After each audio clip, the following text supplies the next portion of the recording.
नमस्कार दोस्तों, मैं विनीता संस्कृति पीसीएस के यूट्यूब चैनल पर आप सभी का स्वागत करती हूं। जैसा कि आप सभी जानते हैं कि हम यहां पर आपके एमपी पीसीएस के प्रीवियस ईयर क्वेश्चन के एनालिसिस कर रहे हैं। इसी श्रृंखला में हमारे 7 एपिसोड हम कंप्लीट कर चुके हैं। आज 8वें एपिसोड में हम वर्ष 2016 में आपके जो विज्ञान और प्रौद्योगिकी के क्वेश्चन पूछे गए हैं उनका डिस्कशन करेंगे। तो चलिए बिना समय गवाए देखते हैं कि हमारा पहला प्रश्न क्या कह रहा है। तो पहला प्रश्न आपसे कहता है, मायोपिया किस अंग का दोष है। तो मायोपिया को अगर आप जानते हो तो इसे कहा जाता है, इसका जो अलग नाम है उसे कहा जाता है निकट दृष्टि दोष। अब जहाँ पर आपको सुनाई दे रहा है कि दृष्टि का मतलब क्या हुआ कि किससे संबंधित है, हमारे नेत्र से संबंधित दोष है। निकट दृष्टि दोष में होता क्या है कि हमारी ये मान लीजिए आई है, आई के यहाँ पर हमारा लेंस होता है, पीछे यहाँ रेटिना होता है जिसपे हमारी जो भी चीज़ हम देखते हैं उसकी एक इमेज बनती है, उसका एक प्रतिबिंब बनता है। तो जब यहाँ से जब हमारी आंखों में निकट दृष्टि दोष होता है तो जो इमेज यहाँ पर बननी चाहिए इस बिंदु पर रेटिना पर, वो रेटिना से थोड़ी सी आगे यहाँ पर प्रतिबिंब बनने लगता है। ये होता है हमारा निकट दृष्टि दोष। अब इसमें होता क्या है, जो हमें दूर की चीज़ें होती हैं ना वो हमें क्लियर नहीं दिखाई देती, वो हमें अस्पष्ट दिखाई देने लगती हैं। और इस दृष्टि दोष को दूर करने के लिए जो हम लेंस यूज़ करते हैं वो यूज़ करते हैं अवतल लेंस का यूज़ किया जाता है। इस बीमारी में आपको पास की जो भी चीज़ें होंगी वो तो बिल्कुल क्लियर दिखाई देंगी, बस दूर की ही चीज़ें आपको अस्पष्ट दिखाई देंगी, क्लियर नहीं दिखाई देंगी। तो चलिए देखते हैं अपना अगला क्वेश्चन क्या कह रहा है।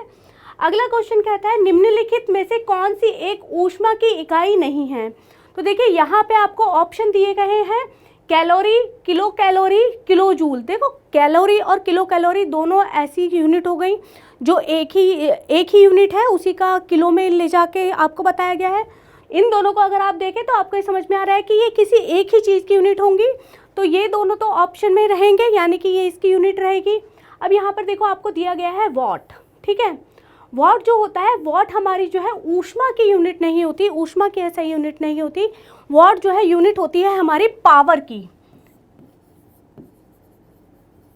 ये यूनिट होती है। अगर हम बात करते हैं ऊष्मा की, तो ऊष्मा होता क्या है, एक ऊर्जा का सोर्स होता है जिसे हम यूज़ कर सकते हैं अपने किसी भी काम को करने के लिए, क्योंकि हम कोई भी काम करने के लिए क्या यूज़ करते हैं, ऊर्जा का ही यूज़ करते हैं।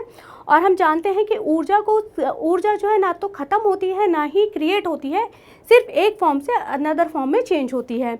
तो ये चीज़ आपको समझ में आई। अब देखो ये जो वॉट है इससे रिलेटेड एक क्वेश्चन आपसे और पूछ लिया जाता है, पावर की यूनिट से रिलेटेड ये पूछ लिया जाता है। पावर की एक यूनिट होती है हॉर्स पावर।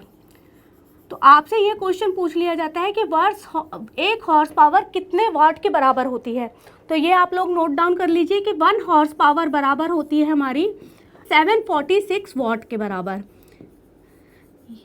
ये आप याद करके रखिएगा, क्योंकि ये क्वेश्चन एग्जाम में पूछ लिया जाता है कि एक हॉर्स पावर किसकी यूनिट होती है और ये कितने वाट के बराबर होती है। तो चलिए आप अपना अगला क्वेश्चन देख लेते हैं। अगला क्वेश्चन क्या कह रहा है। तो अगला क्वेश्चन आपसे पूछता है कि साधारण बैरोमीटर में कौन सा द्रव प्रयोग में होता है या प्रयोग किया जाता है। तो जो हमारा बैरोमीटर यूज़ होता है वो किस लिए यूज़ होता है, जो हमारा वायुमंडल का दाब होता है उसे मेज़र करने के लिए यूज़ किया जाता है। और इसमें जो द्रव यूज़ किया जाता है वो पारा यानी कि मरकरी का यूज़ किया जाता है। देखिए अब इसको मैं आपको एक फिगर के माध्यम से बताने का प्रयास करती हूँ कि बैरोमीटर जो है काम कैसे करता है। ये हमने एक बैरोमीटर का फिगर लिया है। यहाँ पे नीचे आपको दिख रहा होगा पूरा एक प्याली की तरह का एक कंस्ट्रक्शन है। इसमें एक यहाँ पर ट्यूब ली गई है। ये ट्यूब क्या होती है, एक सिरे से बंद होगी और नीचे के सिरे से ये खुली हुई होती है और ये इस तरीके से इसमें एडजस्ट करी हुई होती है। यहाँ जो पूरा आपको दिख रहा है यहाँ ये पूरी मरकरी होती है। अब देखो ये मेज़र कैसे करता है, इसमें आपको दिख रहा है यहाँ पे इस तरीके से मेजरिंग के यूनिट्स बने होते हैं और आपको बताया हुआ है कि ऊपर अगर इतने से यहाँ तक की यूनिट्स होगी तो ये वैक्यूम बताएगा। देखो मेज़र कैसे करेगा, जैसे जैसे हमारा एटमॉस्फेरिक प्रेशर बढ़ेगा, वायु का दाब बढ़ेगा, तो क्या होगा, ये मरकरी को नीचे की साइड धकेलेगा, क्योंकि प्रेशर बढ़ रहा है तो क्या होगा वो नीचे की तरफ इसे धकेलेगा और ये मरकरी यहाँ से जाएगी और यहाँ पर जो है ऊपर की तरफ बढ़ती जाएगी और हमें पता लग जाएगा कि हमारा कितना जो है प्रेशर वायु का जो है बढ़ चुका है।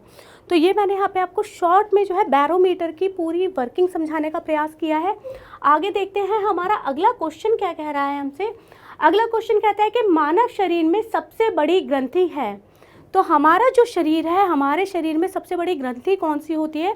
तो ये आप सभी लोग जानते होंगे कि हमारे शरीर की सबसे बड़ी ग्रंथि होती है यकृत यानी कि लिवर। अब ये होता कहाँ पर है? जो हमारे रिब्स होते हैं, यानी कि जिन्हें हम हिंदी में कहते हैं पसलियाँ, पसलियों के सीधे वाली साइड पे, दाहिने वाली साइड में, पसलियों के पीछे की तरफ हमारा होता है लिवर। ये देखिए यहाँ पर आपको बताया गया ये हमारा लिवर होता है। उसके साइड में इधर हमारा आमाशय होता है यानी कि स्टमक होता है। नीचे आपके स्मॉल इंटेस्टाइन और लार्ज इंटेस्टाइन्स होती हैं। ये लिवर का जो वेट होता है वो बहुत ज़्यादा होता है, तकरीबन कि 4 पाउंड के करीब इसका वेट होता है। अगर हम बात करें किलोग्राम में, ये तकरीबन 1.8 किलोग्राम के करीब होता है। अब देखो जो हमारा लिवर होता है ये करता क्या है? एक तो हमारे फूड को डाइजेस्ट करने में ये हेल्प करता है, साथ ही साथ हमारे बॉडी से जो टॉक्सिक सब्सटेंस होते हैं उन्हें निकालने की में ये हेल्प करता है। चलिए आगे देखते हैं हमारा अगला प्रश्न क्या कह रहा है। अगला प्रश्न आपसे कह रहा है कि स्तनधारियों में श्वसन होता है, यानी कि जो मैमल्स होते हैं उनमें जो श्वसन की प्रक्रिया होती है, रेस्पिरेटरी सिस्टम जो होता है, रेस्पिरेशन, वो कहाँ से लेते हैं? तो देखो सबसे पहले आपको दिया है क्लोम द्वारा यानी कि गिल्स द्वारा। आप सभी लोग जानते होंगे कि जो मछलियाँ होती हैं, जो समुद्र के नीचे रहने वाली पानी में जो मछलियाँ रहती हैं, वो कहाँ से अपनी जो श्वसन की प्रक्रिया करती हैं? तो अपने गिल्स के माध्यम से वो ये करती हैं। तो ये तो मछलियों के लिए हो गया। दूसरा ये कह रहा है श्वसन नली द्वारा। अब देखो श्वसन नली जो होती है ये सिर्फ एक उसका पार्ट होता है जो रेस्पिरेशन में हेल्प करता है। जो हमारी यहाँ पर एक सांस की नली होती है जो क्या करती है, हम जो भी वायु अंदर इनहेल करते हैं उसे लेके जाती है हमारे लंग्स तक। लेकिन जो मेन काम करता है वो करता है हमारा लंग्स, यानी कि श्वसन की जो पूरी प्रक्रिया अंदर होती है वो होती है हमारी लंग्स में। क्योंकि कभी भी ये मत सोचिएगा कि हम जो सांस ले रहे हैं वो श्वसन की प्रक्रिया है, वो सिर्फ हम सांस ले रहे हैं और सांस बाहर छोड़ रहे हैं। श्वसन की जो पूरी प्रक्रिया होती है वो हमारे फेफड़ों में होती है। अब देखो तीसरा यहाँ पे ऑप्शन दिया है आपको त्वचा द्वारा। त्वचा द्वारा कौन से जो जानवर हैं वो अपना जो है रेस्पिरेशन करते हैं? तो जो हमारे एम्फीबियन होते हैं, एम्फीबियन सारे जो है स्किन से अपना रेस्पिरेशन करते हैं, जिनमें क्या आ जाते हैं, जैसे आपका मेंढक है, फ्रॉग, या फिर आपके अर्थवॉर्म्स हैं, ये सब जो है एम्फीबियंस होते हैं और ये अपनी जो रेस्पिरेशन करते हैं वो किसके माध्यम से करते हैं? स्किन के माध्यम से करते हैं। अपना अगला क्वेश्चन देखते हैं। अगला क्वेश्चन क्या कह रहा है? कौन सी गैस नोबल गैस कहलाती है? सबसे पहले तो आपको ये पता होना चाहिए कि नोबल गैस होते क्या हैं। वो गैस है जिनकी आउटर मोस्ट ऑर्बिट जो है कंप्लीट होती है, उन्हें कहा जाता है नोबल गैस। अब ये आउटर मोस्ट ऑर्बिट क्या होती है? देखो जब भी हम हमारा जो भी एलिमेंट होता है उसका कुछ एटॉमिक नंबर होता है, हम उसका क्या करते हैं? कॉन्फ़िगरेशन करते हैं और उसको एक अगर आपको याद हो तो इस तरीके से इसका जो है एक फिगर बनता है। मान लीजिए अगर हाइड्रोजन है तो इस तरीके से इसके आसपास इलेक्ट्रॉन जो है रिवॉल्व करते हैं, ठीक है। तो अब देखो होता क्या है, आउटर मोस्ट ऑर्बिट क्या होती है? जो सबसे बाहर वाली ऑर्बिट होती है, इसमें जो इलेक्ट्रॉन फिल करते हैं इन ऑर्बिट्स में वो किस माध्यम से करते हैं? तो देखो सबसे पहले जो होता है यहाँ पर 2 इलेक्ट्रॉन्स होंगे, फिर 8, फिर 16, इस तरीके से इलेक्ट्रॉन्स होते हैं। लेकिन आउटर मोस्ट ऑर्बिट कंप्लीट होने के लिए या तो उस ऑर्बिट में है तो 8 इलेक्ट्रॉन्स होने चाहिए, या अगर उसके पास 8 इलेक्ट्रॉन्स नहीं है, 8 इलेक्ट्रॉन से कम जो है उसके पास इलेक्ट्रॉन है, तो 2 इलेक्ट्रॉन्स के आउटर मोस्ट ऑर्बिट में होने चाहिए। अब देखो जो हमारा हाइड्रोजन है, हाइड्रोजन का जो एटॉमिक नंबर होता है वो होता है 1, तो इसकी आउटर मोस्ट ऑर्बिट में कितना इलेक्ट्रॉन हुआ? 1, यानी कि इसकी आउटर मोस्ट ऑर्बिट कंप्लीट नहीं है, 2 इलेक्ट्रॉन होने चाहिए थे, यहाँ पर 1 इलेक्ट्रॉन है, तो ये हमारा जो है नोबल गैस में नहीं आएगा। फिर बात करते हैं ऑक्सीजन की। तो ऑक्सीजन का जो हमारा एटॉमिक नंबर होता है वो होता है 8। अब 8 है तो यहाँ पर हमने इसे लिखा ऑक्सीजन को, इसका अगर हम कॉन्फ़िगरेशन करें तो अंदर इस सेल में आ गए 2 इलेक्ट्रॉन, बाहर की सेल में कितने बचे? 8 में से अगर 2 घटा दें तो कितने बचेंगे? 6। अब यहाँ पे भी आउटर मोस्ट ऑर्बिट में 8 इलेक्ट्रॉन्स नहीं हैं, यानी कि ये भी जो है अपनी बाहर की आउटर मोस्ट ऑर्बिट को कंप्लीट नहीं कर रही है, तो ये भी हमारी जो है नोबल गैस नहीं होगी। अब आते हैं हम हीलियम पे। हीलियम का जो एटॉमिक नंबर होता है वो होता है 2। हीलियम की जो अगर हम कॉन्फ़िगरेशन करेंगे तो क्या होगा? इसमें 2 इलेक्ट्रॉन, यानी कि इसकी जो आउटर मोस्ट ऑर्बिट है वो पूरी है, कंप्लीट है, तो ये हमारी एक नोबल गैस हो जाएगी। तो इसका आंसर क्या हो जाएगा? सी। अगर देखो कार्बन डाइऑक्साइड को देखें तो कार्बन डाइऑक्साइड का भी एटॉमिक नंबर 6 होता है। इसकी आउटर मोस्ट ऑर्बिट में भी 4 इलेक्ट्रॉन रहेंगे, तो ये भी कंप्लीट नहीं हो पाती है। आगे देखते हैं हमारा अगला क्वेश्चन क्या कह रहा है। अगला क्वेश्चन आपसे कहता है कि सिरका एक रासायनिक नाम है। तो यहाँ पे आपको बताया गया है एसिटिक एसिड, साथ में दिया गया है ब्यूट्रिक एसिड, फॉर्मिक एसिड और यहाँ पे टार्टरिक एसिड। तो जो सिरका होता है वो एसिटिक एसिड होता है। एसिटिक एसिड होता क्या है, CH3COOH, ठीक है, ये होता है हमारा एसिटिक एसिड।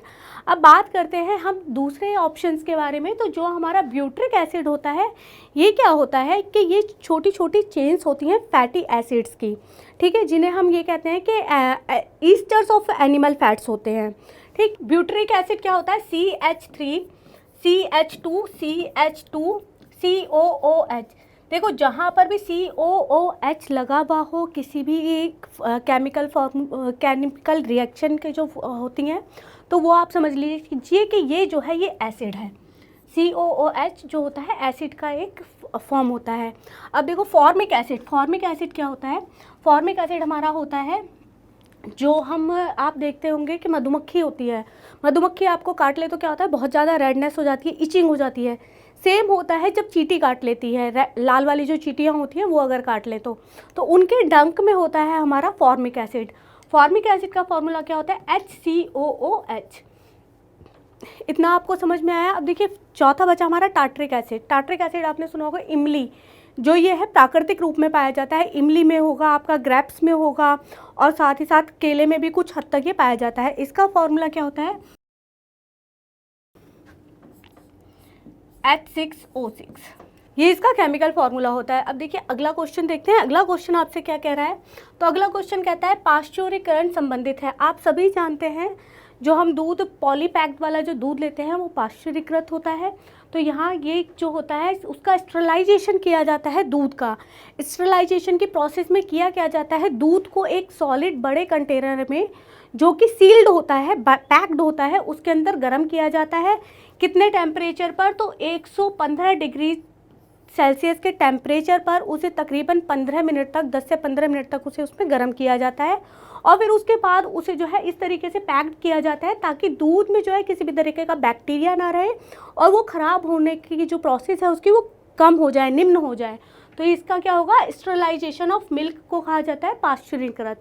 अब देखते हैं अगला क्वेश्चन क्या कह रहा है आपसे। अगला क्वेश्चन आपसे कहता है आलू है एक। आलू होता क्या है, सभी लोग आलू खाते हैं। तो आलू क्या होता है, आलू हमारे ज़मीन के नीचे निकलता है, पेड़ के ऊपर नहीं लगता है, वो ज़मीन के नीचे निकलता है। और जो भी चीज़ ज़मीन के नीचे होती है उसे हम बोलते हैं कंद, ठीक। अब कंद भी दो तरीके से बनते हैं, एक कंद बनता है हमारा रूट से और दूसरा बनता है स्टेम से।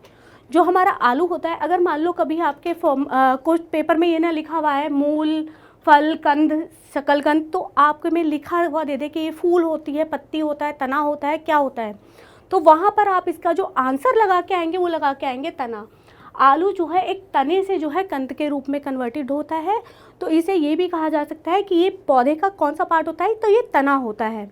अब अगर आप वहीं पे आपसे पूछ लिया जाए मूली या गाजर के बारे में, तो वो रूट होती है, वो तना नहीं होता, वो रूट होती है। टैप रूट जो हमारी बीच वाली सेंटर वाली रूट होती है, वहाँ पे हमारा जो है भोजन एकत्रित कर लेते हैं वो, और वहाँ पर उस वो जो टैप रूट है उसे हम एज अ गाजर और मूली के रूप में जो है हम उसे यूज़ करते हैं।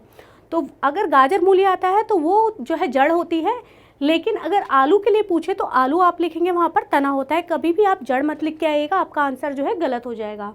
अगला क्वेश्चन देखते हैं। अगला क्वेश्चन क्या कह रहा है, 1040 किलोबाइट बराबर होते हैं। तो देखो ये जो होता है, मैंने आपको एक बार पहले भी ये चीज़ बताई है कि एक बिट होती है, बिट से बड़ी होती है बाइट, बाइट से बड़ी किलोबाइट, और ये किस में चलता है ये जो पूरी प्रोसेस चलती है वो मैं आपको बताती हूँ कि 1 किलोबाइट जो होती है वो बराबर होती है आपकी तकरीबन 1024 बाइट के बराबर। वहीं पे अगर हम बात करें कि 1 मेगाबाइट कितने के बराबर होगी, तो 1 मेगाबाइट बराबर होगी सेम 1024 किलोबाइट के बराबर। फिर आता है गीगाबाइट, जीबी, जो हम सब लोग पेन ड्राइव लेके आते हैं ना कि कितनी जीबी की है, 8 जीबी की, 16 जीबी की, वो जो जीबी होता है वो किसके बराबर होता है, तो वो होता है 1024 मेगा बाइट के बराबर, 1 GB बराबर इतना होता है। अब GB से भी बड़ी स्टोरेज कौन सी होती है, तो वो होती है 1 टेराबाइट। 1 टेराबाइट में कितना होता है, तो 1024 GB 1 टेराबाइट में होता है। तो ये चीज़ आप नोट डाउन कर लीजिए, क्योंकि इससे क्वेश्चन बन जाता है एग्ज़ाम में। अगर बात करें 1 बाइट की, तो 1 बाइट में क्या हो, 1 बाइट में 8 बिट होती हैं। ये आप याद रखिएगा, 1 बाइट में 8 बिट होती हैं। ठीक है, ये एक टेबल है, आप नोट डाउन कर लीजिए। आगे देखते हैं अगला क्वेश्चन क्या कह रहा है। तो अगला क्वेश्चन आपसे कहता है कि एक्सेल स्प्रेडशीट की मूल इकाई जहाँ पर डेटा एंट्री की जाती है कहलाती है। आपने कभी भी एक्सेल शीट अगर यूज़ करी हो तो आप देखेंगे कि इस तरीके से एक शीट बनी हुई होती है, इस तरीके से शीट बनी होती है, जहाँ पर यहाँ पर लिखा होता है ABCD और यहाँ 1 2 3 4 करके नंबरिंग डली होती है। तो ये जो सबसे छोटी इकाई होती है ना, ये वाली, वो इसकी बात कर रहा है कि मूल इकाई जहाँ पर हम डेटा भरते हैं वो क्या होती है, तो इसको कहा जाता है सेल। ये जो होता है हमारा पूरा, इसे कहते हैं पूरे को कॉलम, और ये जो है पूरी, इसको कहा जाता है रो। ठीक, यहाँ पर आपको पहले ऑप्शन में दे रहा है टैब। टैब कहीं पे भी एक्सेल शीट में यूज़ नहीं होता। टैब हमारा कीबोर्ड में एक बटन होता है जिसको हम अगर दबाते हैं तो वो कर्सर हमारा एक जगह से दूसरी जगह से पे पहुंच जाता है। तो टैब हमेशा इसलिए यूज़ होता है, या हमारे को अगर स्पेसिंग ज़्यादा देनी है तो हम वहाँ पे टैब का यूज़ करेंगे, तो कर्सर में थोड़ी ज़्यादा स्पेसिंग आ जाती है बीच में।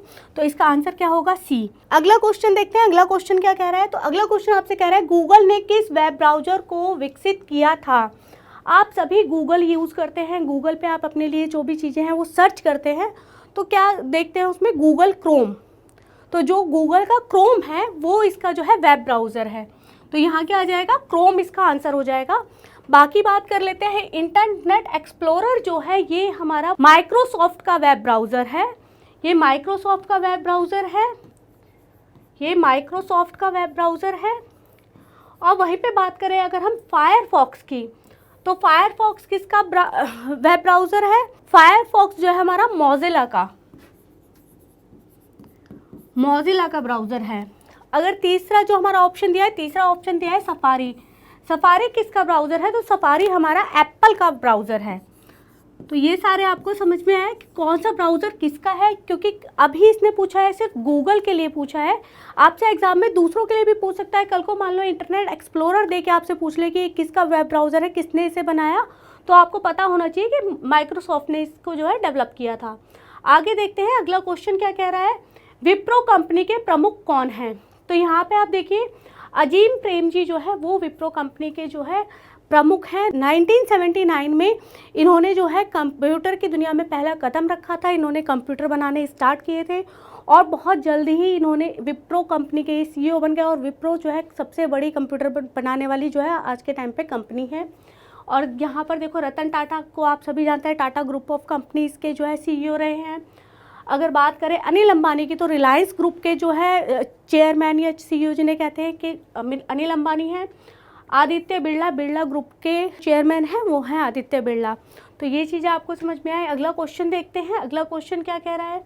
अगला क्वेश्चन कह रहा है कंप्यूटर में फैलने वाला वायरस है। देखो कंप्यूटर में जो वायरस फैलता है वो कोई कीड़ा तो नहीं होता। यहाँ पर आपको ऑप्शन में दे रहा है एक आंट, नहीं होता, हार्डवेयर भी नहीं होता और कोई सिस्टम का सॉफ्टवेयर भी नहीं होता। वो क्या होता है, कंप्यूटर का एक प्रोग्राम होता है। एक्चुअली में किया क्या जाता है, कोई भी अगर इंसान है वो क्या करेगा, एक वायरस को अगर उसे बनाना होगा तो वो एक कंप्यूटर का एक प्रोग्राम बनाएगा जिसके थ्रू वो आपके कंप्यूटर में एंटर कर सके और क्या करे, आपका डेटा डिलीट कर सके, डेटा को इफेक्ट कर सके, आपके सिस्टम को पूरे को इफेक्ट कर सके।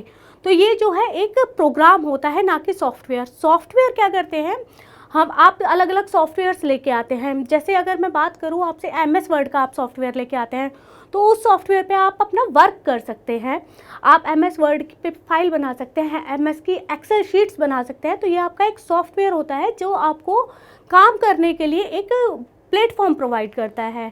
ठीक है, तो ये चीज़ आपको समझ में आई। आगे देखते हैं अगला क्वेश्चन आपसे क्या कह रहा है। अगला क्वेश्चन कहता है स्पैम किस विषय से संबंधित है। अब देखो स्पैम के बारे में मैंने आपको कई बार बताया है कि स्पैम क्या होता है कि हम किसी भी तरीके से जो ईमेल भेजी जाती हैं, आपकी ईमेल आईडी जो होती है जीमेल में, उस ईमेल आईडी में आपने लिखा हुआ देखा होगा स्पैम, ठीक। अब वो स्पैम होता क्या है कि अनऑथराइज्ड तरीके से या अनवांटेड तरीके से हम किसी को अगर विज्ञापन भेज रहे हैं, कोई मैसेज भेज रहे हैं, तो वो स्पैम में चला जाता है। अब ये स्पैम किससे रिलेट करेगा?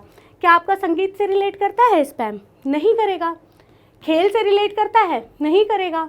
कला से नहीं, क्योंकि यहाँ बात हो रही है जीमेल की, इंटरनेट की, तो ये किससे रिलेट करेगा? आपका कंप्यूटर से रिलेट करेगा। तो चलिए आगे देखते हैं अगला क्वेश्चन क्या कह रहा है। अगला क्वेश्चन आपसे कह रहा है निम्नलिखित में से कौन सा एक सर्च इंजन है? यहाँ पर अगर आप क्वेश्चन का ऑप्शंस देखें तो आपको दिया है बाइडू। बाइडू आप देख के सोचेंगे नहीं बाइडू सर्च इंजन नहीं है, ठीक है, लेकिन बाइडू जो है वो एक सर्च इंजन है। ये भारत में काम नहीं करता, ये जो है चाइना का सर्च इंजन है। जैसे हम भारत में गूगल यूज़ करते हैं ना, और अलग अलग देश में गूगल यूज़ करते हैं, ऐसे चाइना में जो सर्च इंजन है वो है बाइडू। क्योंकि आप सभी जानते होंगे चाइना अपनी सारी चीज़ों को जो है सीक्रेट रखता है, वहाँ पे उसने अपना एक अलग से सर्च इंजन चलाया हुआ है जिसके बारे में बाहर किसी को भी कुछ चीज़ें पता नहीं चलती, वहाँ के लोगों को भी बाहर की गूगल के थ्रू सारी चीज़ें नहीं पता चलती, उसका एक अपना अलग ही सर्च इंजन चलता है, तो वो है हमारा बाइडू। ये चीज़ आपको समझ में आई। ये वर्क जो है बाइडू बिल्कुल गूगल की तरह करेगा। जिस तरीके से गूगल हमें सर्च करके चीज़ें देता है ऐसे ही बाइडू देगा। जिस तरीके से हमारे गूगल का प्लेटफॉर्म दिखता है ऐसी ही सारी चीज़ें होती हैं, बट ये सिर्फ चाइना में यूज़ होता है। आगे देखते हैं अगला क्वेश्चन क्या कह रहा है। अगला क्वेश्चन आपसे कह रहा है कि वीडियो कॉन्फ्रेंसिंग हेतु निम्नलिखित में से कौन सा डिवाइस अनिवार्य है? तो देखो वीडियो कॉन्फ्रेंसिंग जब हम करते हैं तो इसमें हमें किन किन चीज़ों की ज़रूरत होती है? एक कैमरे की ज़रूरत होगी, साथ ही साथ एक स्क्रीन की, माइक्रोफोन और एक स्पीकर की ज़रूरत होती है। ये 4 डिवाइस इसमें सबसे ज़्यादा मेन होते हैं। देखो प्रिंटर की यहाँ पे ज़रूरत होगी नहीं, प्रिंटर का हम क्या करेंगे, हम किसी की फ़ोटो थोड़ी क्लिक करके अपने पास सेव करके रख रहे हैं। स्कैनर भी नहीं चाहिएगा, माउस भी नहीं चाहिएगा। वेब कैम, अब देखो वेब कैम आप कहोगे कि वेब कैम क्या है? ये जो हमारा एक हमारा जो सेल फ़ोन होता है, सेल फ़ोन में तो हमारा आगे कैमरा लगा होता है, लैपटॉप में भी लगा होता है, लेकिन जो हमारे कंप्यूटर्स होते हैं कंप्यूटर के में जो है कैमरे की फैसिलिटी नहीं होती। तो उसके साथ अगर हमें वीडियो कॉन्फ्रेंसिंग वहाँ पे करनी है, कंप्यूटर के सामने बैठ के करनी है, तो हमें क्या करना होगा, वहाँ पे एक वेब कैम यूज़ करना पड़ेगा, मतलब कि एक कैमरा यूज़ करना पड़ेगा। तो ये हमारा कैमरा होता है, तो इसे हमें यूज़ करना पड़ेगा। तो क्या हुआ कि जब हम कॉन्फ्रेंसिंग करेंगे वीडियो कॉन्फ्रेंसिंग, तो हमें वेब कैम का यूज़ करना पड़ेगा। आगे देखते हैं अगला क्वेश्चन क्या कह रहा है। अगला क्वेश्चन आपसे कहता है HTTP का पूरा नाम क्या है? तो HTTP का पूरा नाम होता है हाइपर टेक्स्ट ट्रांसफ़र प्रोटोकॉल। इसमें होता क्या है, जो भी डेटा है उसे हाइपर टेक्स्ट तकनीक से जो है प्रस्तुत किया जाता है, और ये किया क्या जाता है, जो हमारा इंटरनेट है, इंटरनेट की दुनिया से जो है यूज़र को कनेक्ट करने के लिए एक प्रोटोकॉल होता है। वहाँ पे उस सारी प्रोटोकॉल में जो भी नियम्स हैं उनके अंतर्गत ही हम जो है उसका संचालन कर पाते हैं। आज की वीडियो में इतना ही। आज हमने देखा कि 2016 में के प्रश्नों पे डिस्कशन करा। अगली वीडियो में हम आपसे फिर मुलाकात करेंगे और 2015 के जो पेपर है उसको हम यहाँ पर डिस्कस करेंगे। तब तक के लिए धन्यवाद।